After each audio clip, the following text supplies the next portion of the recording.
믿음으로 유월절과 피 뿌리는 예식을 정하였으니 장자를 멸하는 자로 그들을 건드리지 않게 하려 하는 것이니라. 십자가와 보혈의 의미가 우리의 마음속에 그 진리대로 제대로 이해되어지게 하여 주시옵소서. 그리하여 그 복음이 우리를 살리고 또 살게 한다는 것을 마음속에 깊이 깨달아 오늘도 그 복음으로 하루를 이기게 하여 주옵소서. 예수님의 이름으로 기도합니다. 자, 믿음으로 유월절과 피 뿌리는 예식을 정하였으니 이게 누가 한 거죠? 모세가 한 겁니다. 그래서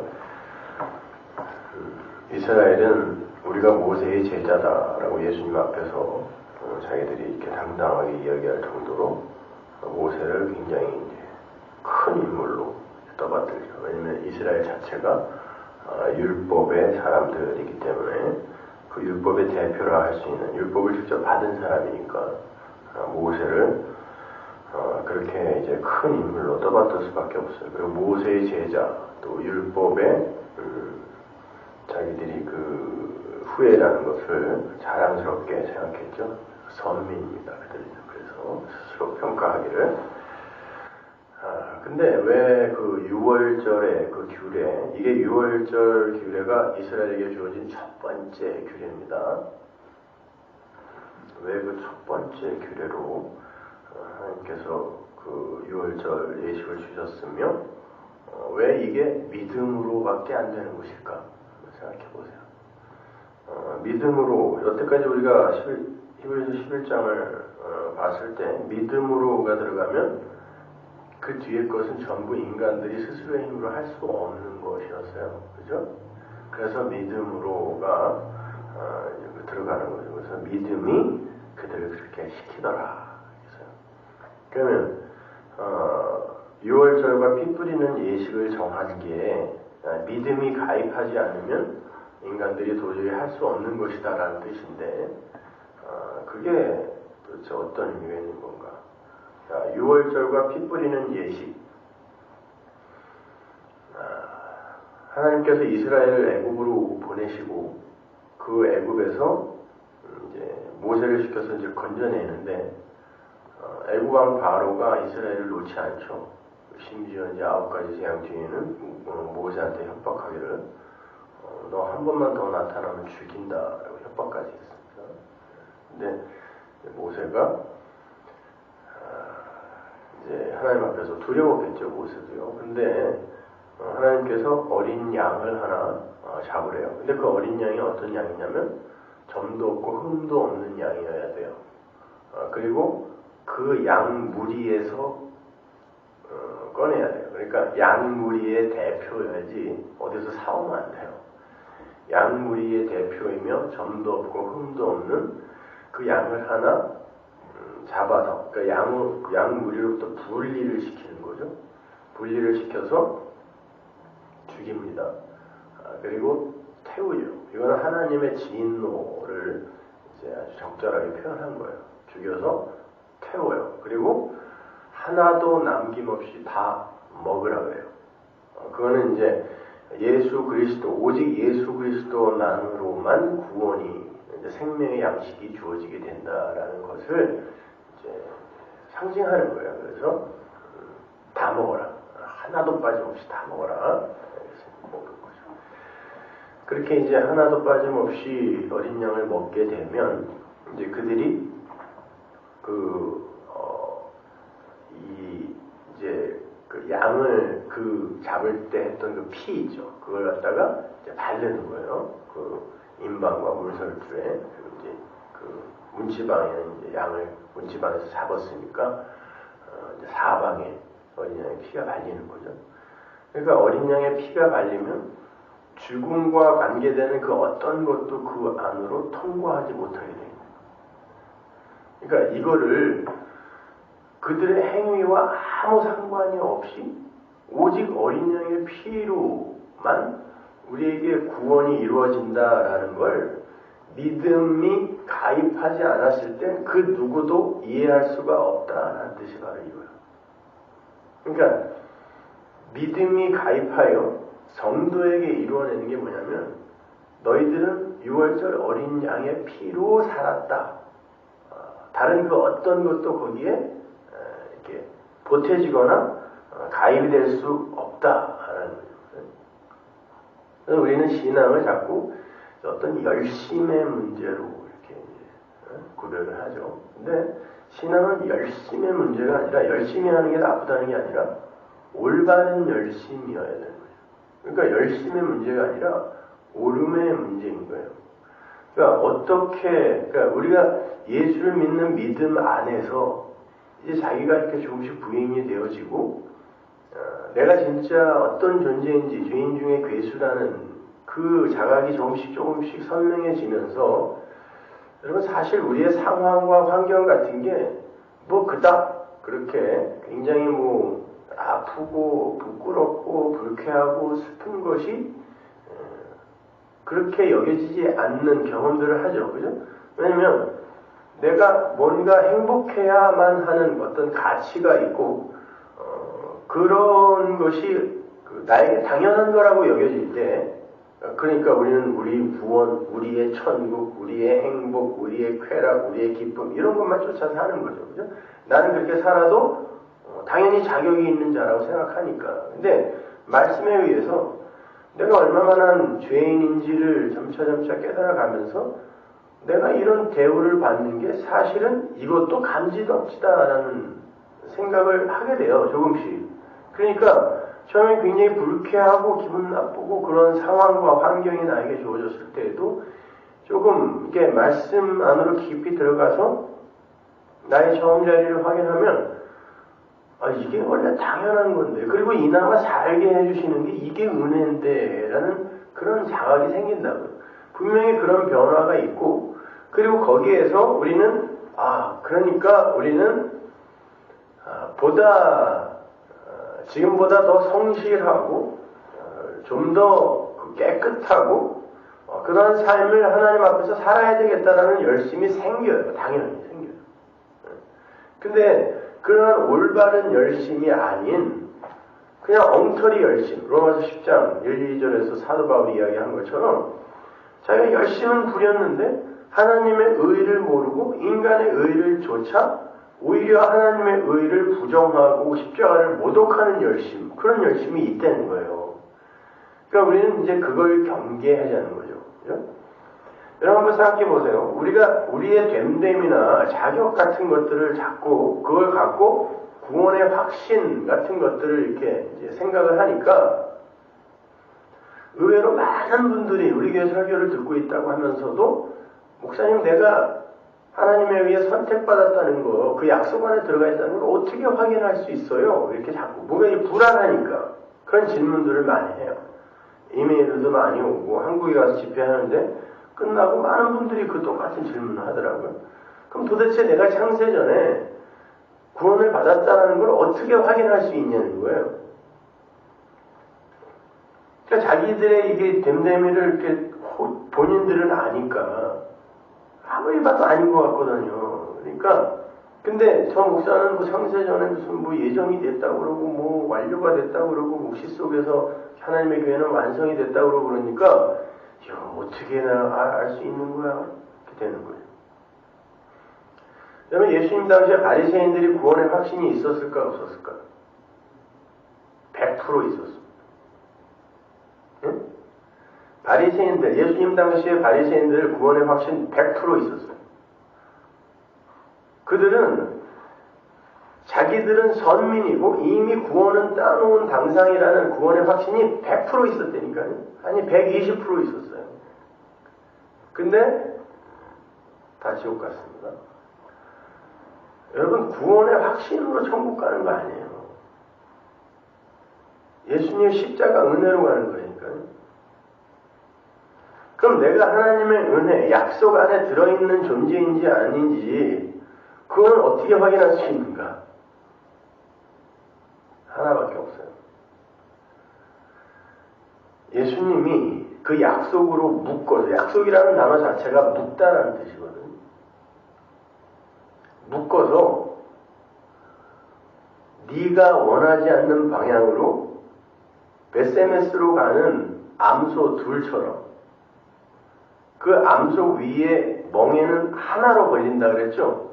두 암소예요. 그래서 예수님께서 제자들에게 내 멍에를 지라 그런 게요. 그러니까 같이 가자는 거예요. 내가 니들고 같이 가겠다. 그 말은 이 내가 간 십자가의 길을 니들고 가게 하겠다는 거거든요. 여러분이 약속 안에 들어있다라는 분명한 증거는 모든 일이 여러분의 뜻대로 안 될 때, 그때밖에 없어요. 모든 일이 여러분의 뜻대로, 생각대로 되어지면 예수님이 어떤 삶을 사셨어요? 이 땅에 오셔서. 그 첫 번째 암소가, 전나는 암소가 내 뜻대로 마옵시고 아버지의 뜻대로 하옵소서의 삶을 살았다. 이 세상에서 여러분은 나가는 자로 부름을 받은 거예요. 애굽에서 그냥 잘 살 수 있어서 거기서 그냥 열심히 애굽 왕 바로가 시키는 것만, 종의 삶만 열심히 살면 그들이 광야에서 먹을 수 없는 거, 부추와 마늘과 고기, 그거 얼마든지 먹으면서 살 수 있는 곳이었어요. 그러니까 그들이 그렇게 고생을 했는데 광야에서 다시 돌아가자라고 한 거예요.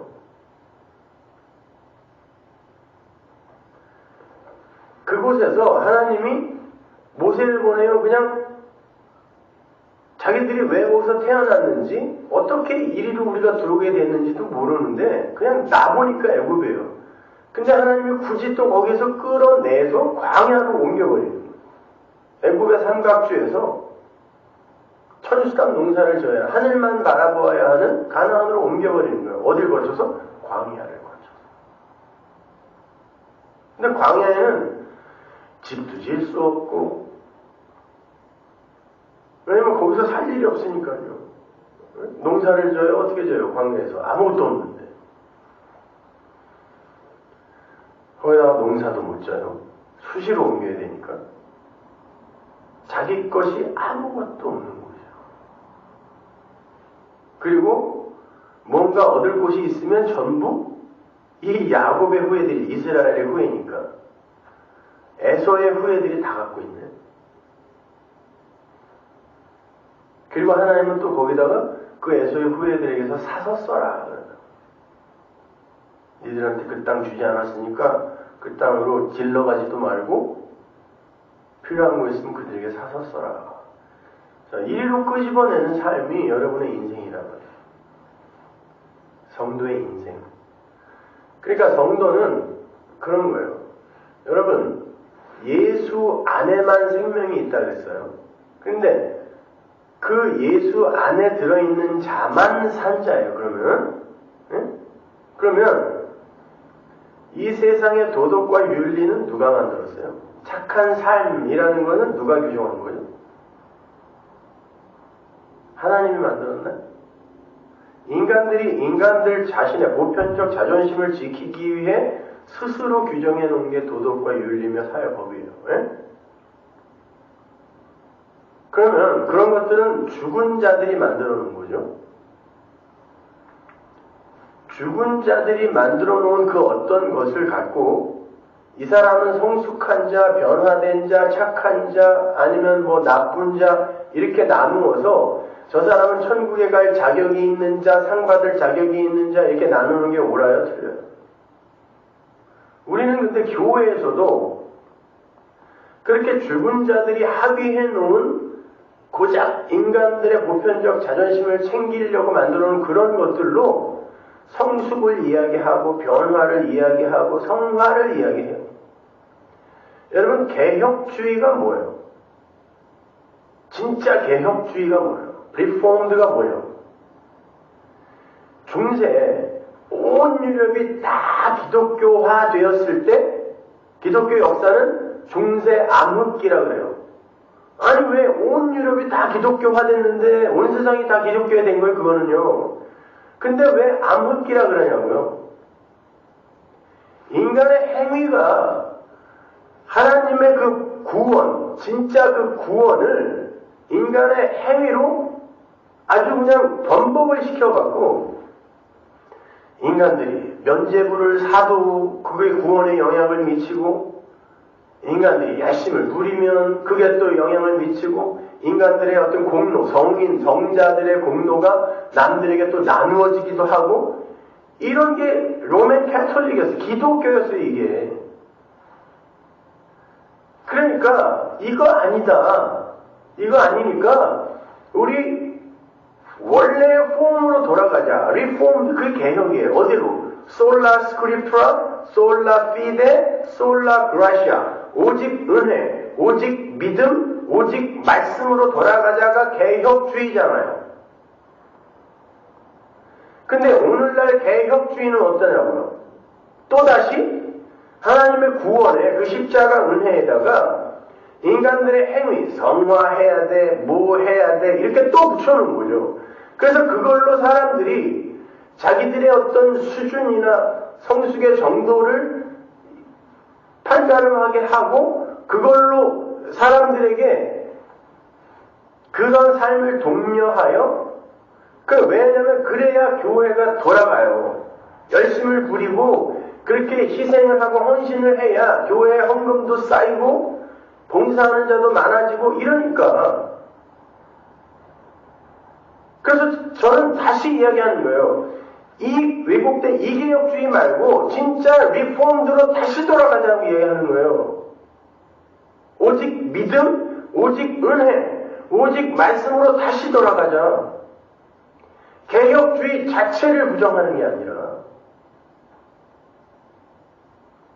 진짜 우리의 믿음의 선배들이 했던 그 개혁으로 다시 돌아가자. 리폼드. 다시 또 격가지로 중세 로만 캐톨릭처럼 기독교가 그렇게 돼버렸으니까 이제 다시 돌아가자. 여러분 한번 생각해 보세요. 자, 바퀴벌레나 뱀들의 그 집단 안에도 그들의 규율과 규범과 도덕과 윤리가 있습니다.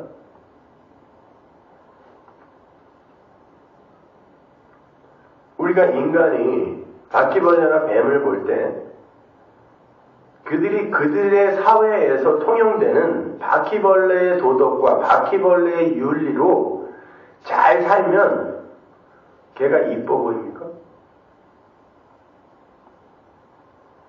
뱀은 어때요? 뱀들이 뱀들의 그 규율을 잘 지키고 살면 참 이쁜 뱀이네, 그럽니까? 아담 안에 들어있는 죽은 자들이 아무리 자기들이 규정해 놓은 도덕과 윤리와 사회법으로 자기들을 치장한다 해도 하나님 앞에서는 그냥 아담이에요, 뱀이에요. 아세요? 우리는 그러한 송장들이 그렇게 만들어 놓은 그런 것에 영향을 받는 사람들이 아니에요. 바퀴벌레들의 도덕과 윤리에 여러분이 영향받아요? 그거 안 지키면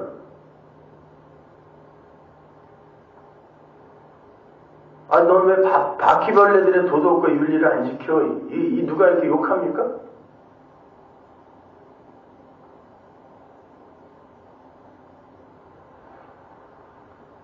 우리는 예수 안에서 예수의 피 믿어서 천국 가는 거예요. 말씀은 이스라엘이 출애굽한 뒤에 주어졌다니까요. 율법을 이미 건져놓고 그걸 줬어요. 왜 줬어요? 니들의 처음 자리가, 니들의 진짜 모습이 뭔지 한번 봐라, 이렇게 거울로 준 거예요. 그걸 지켜서 나에게 칭찬받는 자들이 되라가 아니라, 그게 아니라면 율법을 먼저 주고 그걸 잘 지키는 자격 있는 자만 출애굽시켰어야 돼요.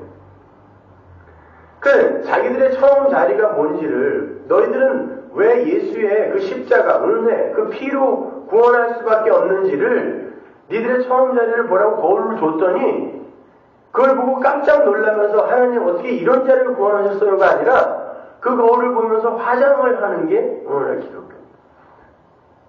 계속 가리려고. 어떻게 해서든지 가려야 돼.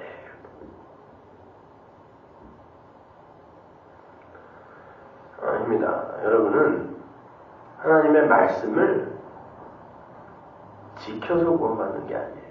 지켜서 성화하는 게 아니에요.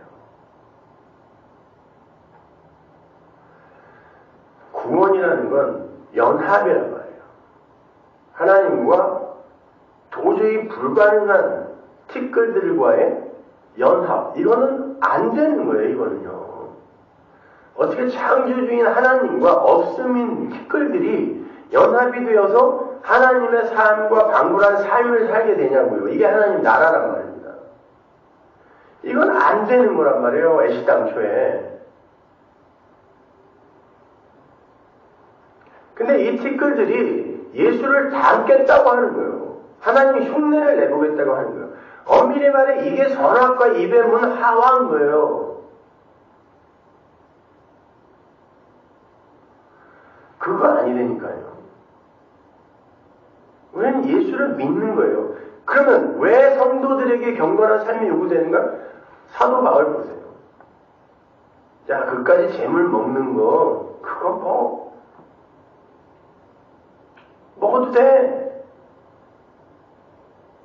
야, 예수님, 하나님 말고 신이 어딨니? 우상이 어딨니? 그런 건 없어. 그러니까 우상에게 뭘 바쳤다. 이건 아무것도 아니야. 이건. 그러니까 먹어. 그러나 나는 내가 그걸 먹음으로 말미암아 넌 어떻게 우상에게 드린 거를 먹니? 이렇게 아직 믿음이 연약한 자. 그들이 혹시 상처받을까봐 그냥 안 먹어야 된다면 난 죽을 때까지 안 먹을 수 있다. 왜? 나는 죄인 중에 괴수거든. 그까지 고기, 그건 나에게 호산하는 걸 아는 거예요, 이 사람이요. 그러니까 나만을 위해서 그렇게 살면 그냥 아무데나 돌아다니면서 술 처먹고 뭐 이래도 상관없어요. 뭐 술 먹는다고 여러분 이미 기관차는 방향이 정해져 있고 달려가고 있어요. 그 안에 여러분이 방주 안에 들어가면 들어가 있다니까요. 그 안에서 여러분이 술을 먹던 뭘 하던 그 열차의 방향을 바꿀 수는 없어요. 그러나 도저히 이 길로 갈 수 없는 나를 어떻게 이 예수라는 열차에 담아서 나를 이리로 보내주시나라는 이 자각이 있으니까 그냥 다른 이들이 혹시 상처받을까봐 감추는 몰래 숨어서 하는 거야. 들키지 말라니까. 숨어서 하세요. 그러나 아예 그까짓 것도 그거 별거 아니구만이라는 그 자리까지 우리는 가게 돼 있어요. 그런 것들이 결코 우리에게 행복과 기쁨과 쾌락을 주지 않는다는 걸 우리 말씀을 통하여 배우고 알게 돼요. 여러분, 예수 안에 있는 자만 산 자예요. 예수 안에 들어있다라는 것 자체가 개별적 자아, 각자의 개체성을 차업당하는 거예요. 없는 거예요. 예수 아니니까요. 예수 안은 그 안에서 경쟁이나 차이나 성숙의 정도나 이런 게 비교가 되는 곳이 아니에요. 그냥 예수 안이에요. 아무 자격 없는 자들이 예수 안에서 구원 받는 거예요. 예수 밖은 어때요? 죽은 자들이요. 예수 밖에서는 반드시 경쟁이 있고 차이가 있고 비교가 있어. 왜? 예수 아니라는 울타리가 없으니까요. 구원은 예수를 머리로 하여 그냥 지체로 우리가 구원받는 거예요. 그러니까 예수와 우리는 하나니까요. 근데 그럼에도 불구하고 우리는 그냥 여전히 예수 안, 이게 교회라고 하면서도 여전히 사람들을 그들의 외모로, what is sin, 외모로 보는 것, 보이는 것으로, 드러나는 것으로 차이를 만들어내고 비교하고 거기에서 상대적 우월감을 느끼고 뭐 이런 거죠. 그러니까 아니 이걸 그 예수 안 십자가의 피 이걸 제대로 알아듣는 이들은 이거 이외에 다른 소리를 들을 수가 없어요. 그 어떤 좋은 이야기를 해줘도 믿음이 가입한 자는 알아들어요. 믿음이 가입한 자. 근데 예수님이 뭐라고 그러냐면 혹이 가로되 그렇죠 성경에서 혹이 가로되 주님 구원을 얻는 자가 적으니까 그래요. 거기서 적으니까가 거의 없다라는 헬라 거의 없다. 구원받는 자가 거의 없습니까? 라고 물었어요. 예수님이 그렇게 이야기를 하셨다는 거예요. 그러니까 혹이 가로되 그러면 예수님 구원받는 자가 거의 없습니까? 그랬더니 예수님이 좁은 들어가라 그러면서 아무리 애써도 못 들어가는 자가 많다 그래요. 애쓴다는 건 예배당 아니라는 뜻이에요. 어디 저기 사마리아인이나 이런 사람들이 이방인들이 애쓰진 않을 거 아니에요. 좁은 문으로 들어가려고. 구원받는 자가 거의 없습니까? 그랬더니 예수님이 거의 없는 정도가 아니라 그 중에서도 못 들어가는 자가 있다. 거의 없는 중에도. few라 거의 없다. 그러니까 여러분 보세요. 예수님의 십자가와 은혜를 이야기하면 여러분 좀 이상하지 않아요? 그냥 너무너무 좋아서 사람들이 벌떼처럼 모여들 것 같지 않아요? 난 너무너무 자유롭고 야 어떻게 그 예수가 이런 미친 인간 같은 나를 구원을 해갖고 그 예수라는 방주라는 열차 객차에 태워서 천국으로 끌고 가시나? 거기에 동의하는 사람이 많을 것 같은데 아니죠. 있는 사람들이 떨어져 나가는 거예요. 그거 아니라는 거예요. 왜 인간들의 이 능력을 무시하며 하나님처럼 된 우리의 자존심을 묵살하느냐는 거예요. 거의 없어요. 그래서 예수님이 내가 세상에 다시 올 때 믿음을 보겠느냐 그랬어요. 그거는 우리들의 믿음이 아니라 하나님이 믿음을 던져놓은 자가 얼마 없다는 뜻이에요. 믿음은 하나님 거니까. 응? 하나님 거니까. 믿음을 보겠느냐? 별로 없어. 별로 없어. 계시록 13장 10절에 보면 예수님을 죽임당한 어린 양이라고 개역성경이 이제 그렇게 기록해놨는데 창세전에 아포라는 그 전치사부터 창세전에 죽임을 당한 어린 양이에요. 정확히 번역하면요. 예수님은 창세전에 죽임을 당했어요. 성경이 말하는 바예요. 그게. 창세전에 죽임을 당했다는 건 그 예수님에 의해 살 자들이 이미 그때 정해져 있다는 뜻이에요. 그러면 그들은 이 땅에 내려와서 바로 그 예수 때문에 예수의 죽음으로 내가 산 자라는 것 이것 이외에는 그래서 바울이 그러는 거예요. 나는 십자가 이외에는 알려고 하지도 않고 이야기하려고 하지도 않겠다라고 이야기합니다. 그 똑똑한 사람. 그러니까 저도 성경을 점점 이렇게 읽으면 읽을수록 얘기할 게 없어요. 그러니까 어떤 때는 또 와서 이 얘기를 해야 되나? 이런 생각. 오늘 이렇게 다 얘기했는데 다음 주에 무슨 얘기를 또 해야 되지? 이런 거.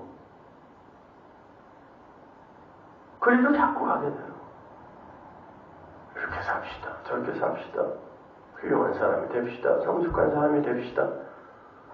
그거 다 허공에 날리는 공연불이라는 거 알기 때문에 제가 그 신학생들한테 가서 강의를 하는데 신학생들이 어플리케이션을 어디까지 해야 되냐고 물어보더라고요. 그러니까 어느 지점 정도까지 우리가 목회자가 이렇게 가르쳐야 되는 거냐고 물어요. 그래서 제가 그랬어요. 어플리케이션은 너희들이 건드려서는 안 되는 영역이니까 아예 빼버려라. 설교에서 아예 빼버려라. 어떻게 이렇게 사세요? 저렇게 사세요? 우리 교회에서도 저에게 그걸 요구하는 분들이 굉장히 많았어요. 어떻게 살아야 되는지를 좀 알려달라.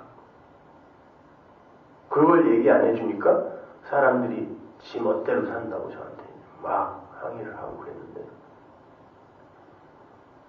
뭘 어떻게 살아요? 예수 믿고 사세요. 응? 예수 믿고 사시라니까요.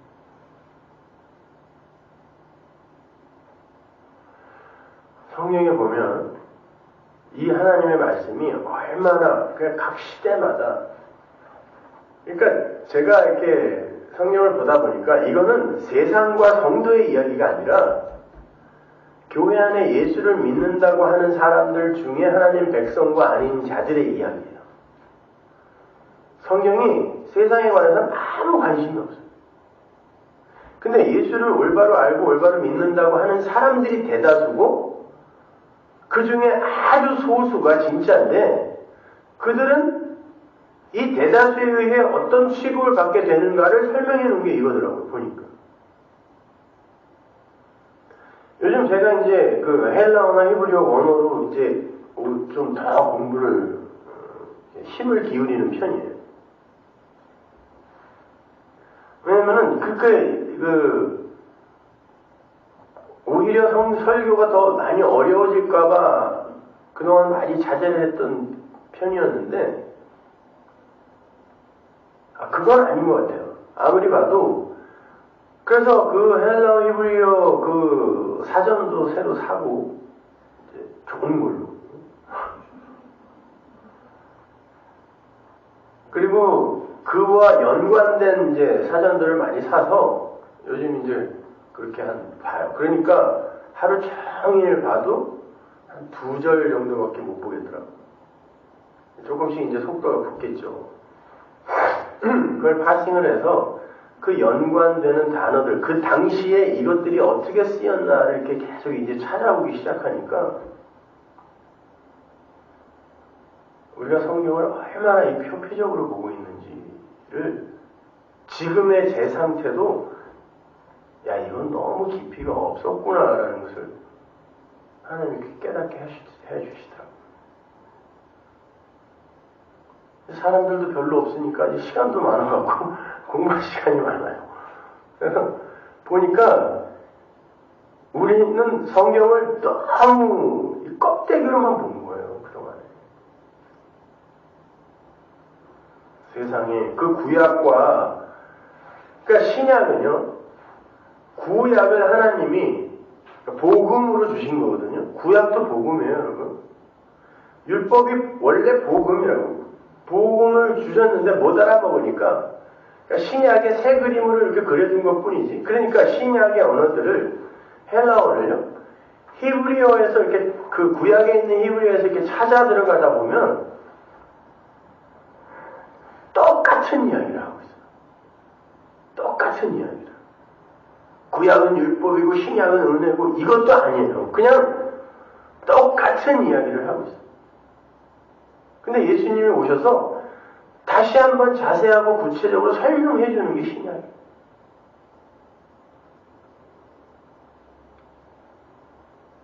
시몬 베드로로 이름을 바꿔주는 거.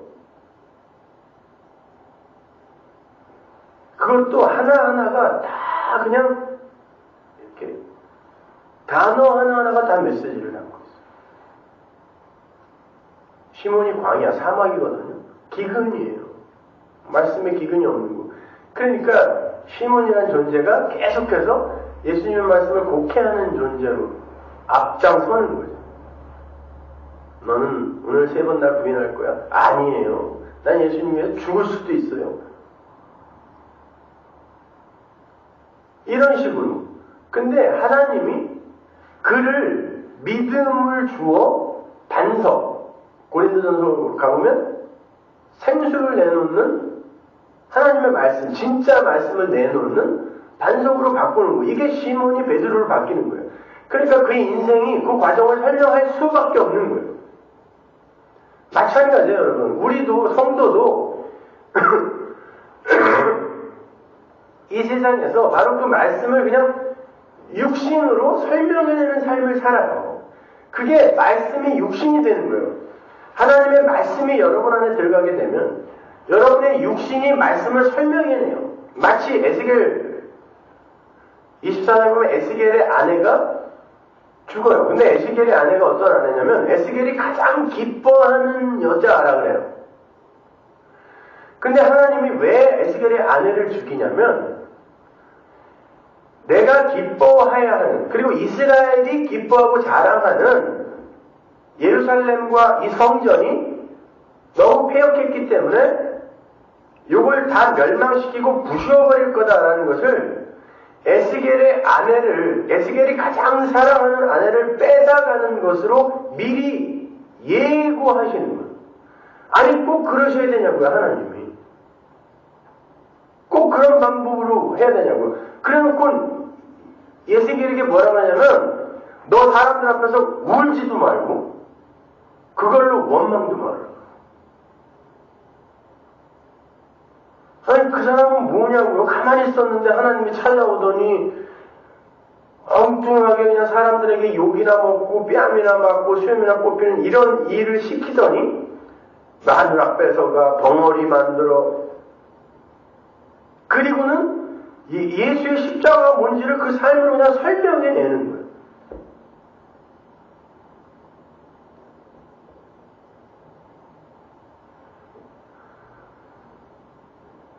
그런데 에스겔이 자기의 가장 사랑하는 걸 뺏기고 울지도 못하는 그 상황이 사실은 하나님 거였어요. 하나님이 가장 사랑하는 아들을 거기서 그렇게 예루살렘이 되어 죽어야 하는 우리를 위해, 그게 율법주의거든요. 그 아들을 죽이고 하나님이 눈물을 참으신 거예요. 그걸 그냥 삶을 통해 보여주세요. 에스겔의 삶을 통해서. 그래놓고 구약에서는 너희들은 이 패역한 거, 이게 무너지는 거, 그런 걸로 울면 안 돼. 왜? 이건 없어져 마땅한 거니까. 그러면 신약으로 가서는 어떻게 바뀌죠? 안에 있는 자는 안에 없는 것 같이 하나 똑같이 나오죠. 그죠? 그리고 죽은 자들은 죽은 자들에게 장사 지내게 하라라고 이야기를 해요. 에스겔에서와 똑같은 이야기인데 이게 어떻게 바뀌냐면 왜? 너희에게는 이미 완료된 하나님 나라가 있으므로 바뀌는 거예요. 십자가가 그 앞에 딱 서 있는 거예요. 그 삶이 여러분의 삶에 그대로 드러나는 거예요. 똑같이. 그래서 하나님이 우리가 원하지 않는 방향으로 소중하고 귀한 것들 하나하나 차압하고 뺏어가시면서 그렇게 구원의 길로 우리를 이끄시는 거예요. 어저께 제가 예전에 그 다니던 교회에서 같이 신앙생활했던 어떤 집사님한테 전화를 받았는데 서울대 치대를 한국에서 굉장히 천재였어요. 천재. 수석으로 들어가서 수석으로 졸업했습니다. 근데 치대를 다니면서 음악을 또 얼마나 잘했는지 조용필과 위대한 탄생의 키보드리스트도 했어요. 서울대 치대 수석 합격한 사람이에요. 그러니까 제가 근데 미국에 와봤더니 그분이 그 온누리교회에서 키보드 치고 있더라고요. 뭐 대학도 한참 후배에다가 뭐 음악하는 후배고 그러니까 거들떠도 안 보더만요. 저런 전도사 나부랭이가 이러면서 어제 갑자기 전화를 받아서 어떻게 된 이분이 왜 나한테 전화를 했지? 그랬더니 우리 교회 김영남 집사님이 치과 의사잖아요. 그 같이 뭐 무슨 모임이 있나 봐요.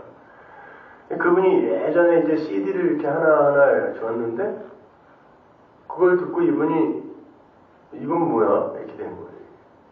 그리고 이 사람 이거 내가 아는 후배인데 이렇게 된 거죠. 그리고는 뭐를 이렇게 들었다는 거예요. 손바닥에다가 물고기 그리면서 너도 들어 나도 들어 이러면서 다니는 그 사모나 인터넷 가족들처럼 한국에 같이 그 뉴저지 뉴욕 그분들처럼 뭐 한국의 장안중앙교회라고 있대. 거기도 뭐 말씀을 올바로 가르친다고 유명한 교회라는데 갑자기 또 목사님이 헷갈락 해가지고 뭐 딴짓 소리 해갖고 그분들이 그 안에서 이제 많이들 듣나 봐요. 그러면 이제 성경책에다가 물고기를 이렇게 그린다 그래요. 그러면 저도 듣는구나. 이분도 그런 거예요. 근데 갑자기 직장암이 걸렸다는 거예요. 여러분 직장암이 암 중에 가장 고통스러운 암이라는 거 아시죠?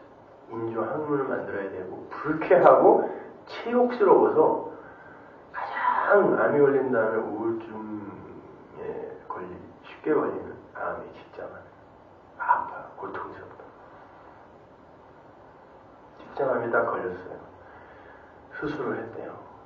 그리고 이제 지금 키모 받는데 자기는 얼마 못 살 것 같다는 거죠. 근데 목사님, 그러니까 본인은 똑똑했죠. 재력이 있었죠. 거기다가 하고 싶은 음악, 뭐 윤복희 씨나 뭐 이런 사람 오면 항상 그분 찾아서 같이 협연하고 막 이랬었으니까. 하고 싶은 거 다 할 수 있어요. 즐거움 다 누리며 살았어요. 그런데 건강 하나가 딱 문제가 생기니까 모든 게 다 아무것도 아닌 게 돼요. 모든 게 다. 그리고 이제 나는 곧 간다라는 이 생각이 그 백악관에 무슨 공부 수석인가 뭘로 있었던 강영우 박사, 맹인, 한국인 맹인 박사 있죠? 그분도 지금 췌장암으로 한 달밖에 못 산다 하더라고요. 그냥 갑자기 췌장암 같은 거 그냥 한 달이면 가라가요.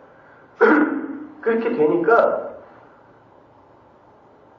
예수의 십자가 이거 아니면 안 되겠다는 이 말을 내가 꼭 해주고 싶어서 전화했다는 거예요. 목사님 그거 아니면 아무것도 아니라는 거예요. 내가 여태까지 신앙생활 한 거, 뭐 착한 일 한 거, 죽음이 눈앞에 오니까 그것들은 아무것도 아니라는 거예요.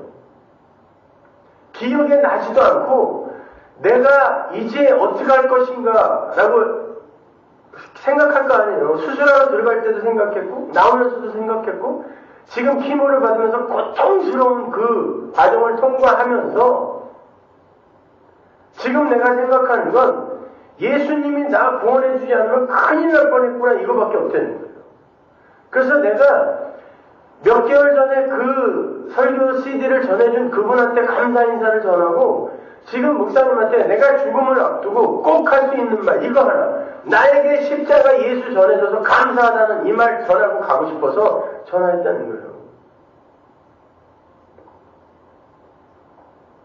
여러분이 힘이 있고 그리고 지금 내 삶에 죽음이 뭐 언제 닥치겠어 라는 이런 막연한 때에는 그 예수가 그렇게 절박하게 그 십자가가 그렇게 나에게 절박한 것으로 여기시지 않을 거예요. 그러나 이제 하나님이 여러분 삶 속에서 하나하나 끊어내 가시면서 진짜 네 거 중에 내가 기뻐 받을 게 뭐가 있니 한번 내놔봐라 하는 이 질문을 말씀 속에서 던질 때 제가 드릴 건 예수밖에 없네요. 예수님 드리는 거예요. 내 안에 있는 예수. 그래서 아브라함, 믿음의 조상 아브라함이 모노게네스, 독생자, 예수를 드렸다라고 하는 거예요. 이삭을 드린 게 아니에요. 예수를 드렸다라는 거예요. 말이 되냐고요. 아브라함이 어떻게 하나님을 하나님께 드려요. 모노게네스, 스스로 있는 자인데. 성도의 마지막 고백이 그건 거예요. 난 예수 때문에 살았어요. 이게 예수 드리는 거예요. 예수님 아니면 안 돼요. 이게 예수 드리는 거예요. 교회는 그 예수의 피로 범벅이 되는 곳이에요. 그래서 베세메스로 가는 두 젖나는 소가 여호수아의 밭, 하겔다마, 피밭, 하나님의 예수님의 피값으로 주고 산 그 밭 교회에 와서 죽는 거예요. 예수가 죽고 그 예수가 죽음으로 내가 살았군요 하고 또 내가 죽고 이게 교회예요. 여기를 무슨 친목계처럼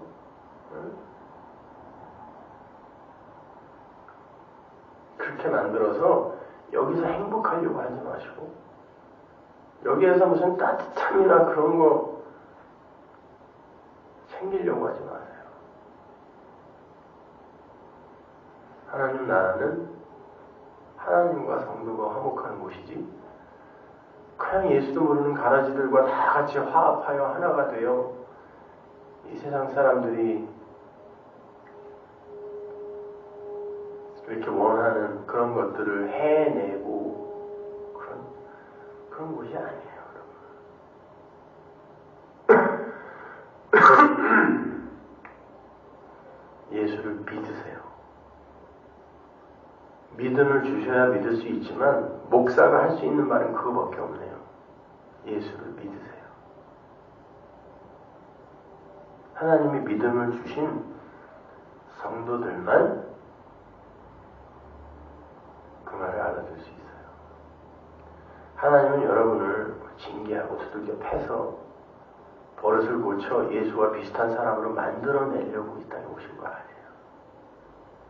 여러분, 강아지들 맨날 두들겨 패갖고 방 안에서 오줌 못 누게 한다.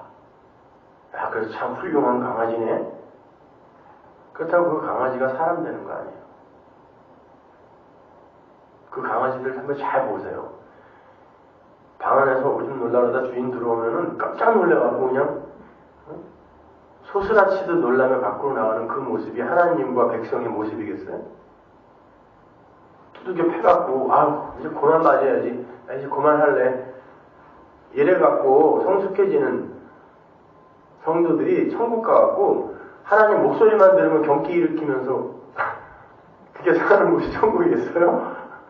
정말 또 나타났네.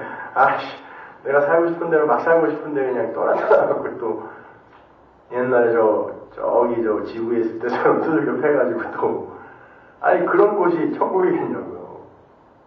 하나님의 창조의 말씀으로 창조해서 이제 더 이상 그 어떤 성숙도 필요 없는 완전한 존재로 만들어내는 곳이 천국이란 말이에요. 그 하나님을 신뢰하라니까요.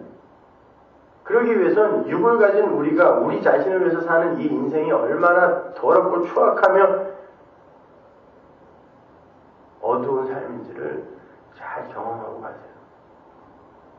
그러려면 여러분이 많이 아프셔야 되고 많이 당황스러워야 되고 세상 사람들로부터 별다른 대접도 평가도 못 받는 그런 삶을 살게 될 거예요.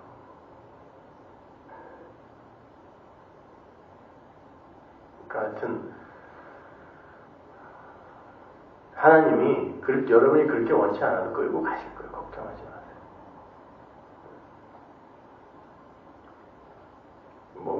영락교회 이명천 목사가 이제 한국으로 간다고 신문에 났다고 어저께 머리 깎으러갔더니 거기 있는 사람들이 목사님도 한국에 대단한 꿈이 있으셔서 그분들처럼 가는 거냐고. 그런 취급을 받게 될 줄이야. 아니요, 우리는 인터넷에 이제 사람들이 많이 오고 서울서울하게 복음이 하는데 몇백 명 이렇게 오고, 홍콩에서 호주에서, 영국에서, 또 지방 울산에서, 양산에서 제가 온다니까 격려해주고 위로해주려고 사람들 온 거지, 서울에 사는 사람들이 그렇게 많지 않아요.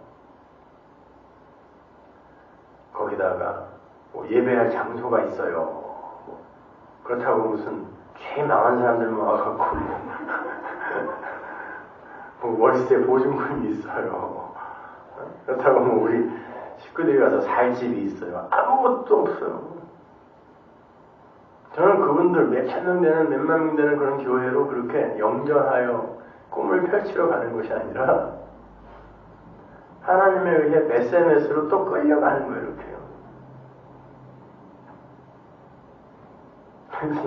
어저께 아는 분들은 알죠. 머리 깎아주는 집사님이 목사님은 무슨 팔자가 그래요. 이제 조금 편해지다 싶었더니 또 끌려가시네. 근데 그게 맞아요. 맞는 거예요, 여러분.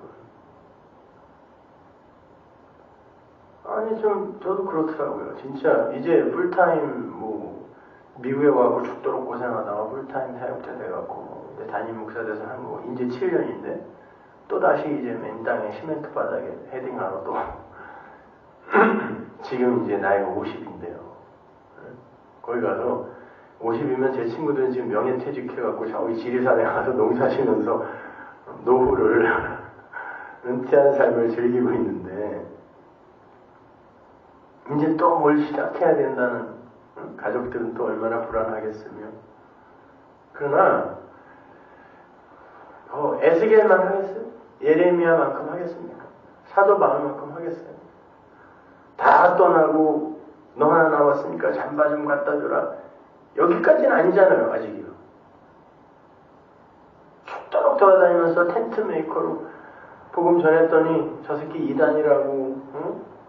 그랬더니 사도 바울이 아니다. 거기다가 율법 행위를 강조하는 건 다른 복음이다. 편지 썼더니 사람들 몇십 명, 40명 보내서 죽여버리려고 막 암살단을 조직해서 보내고 교회가 그런 거예요. 교회가 예수 안 믿는 사람들이 그런 게 아니라 하나님 섬기겠다는 구원의 확신이 있었던 그 사람들이 자기들의 확신을 흔들어버리는 나는 여태까지 잘 살았어요. 교회 열심히 다녔고 11조 열심히 했다고 집회하러 선거까지 했는데 저 새끼가 그거 아니라니까 죽이려고 40명을 암살단을 조직해서 보낸 거란 말이에요. 그래놓고 제가 죽기까지는 먹지도 않고 마시지도 않겠다는 그런 맹세까지 했다니까요.